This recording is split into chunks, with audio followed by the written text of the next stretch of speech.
Okay. Now that we're in our thinking chair, let's think.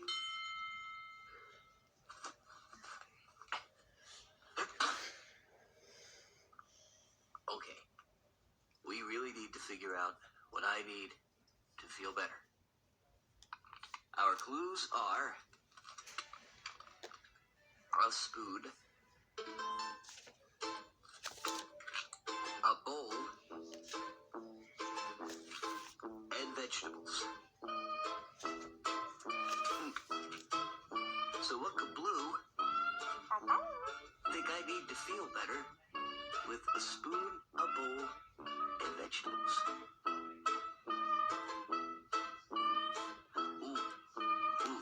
Do you think maybe Blue wants me to do the vegetable dance with a spoon and a bowl?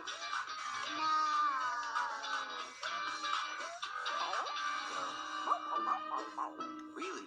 No. What could make me feel better with a spoon, a bowl, and vegetables? Well, you can eat out of the bowl with a spoon and add the vegetables and make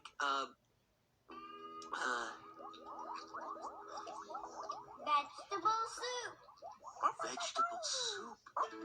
That's it. Blue thinks I need Mr. Salt and Mrs. Pepper's famous vegetable soup to feel better. We just figured out Blue's clues. We just figured out Blue's clues. We just figured out Blue's clues. We just figured out Blue's clues. 'Cause we're really smart.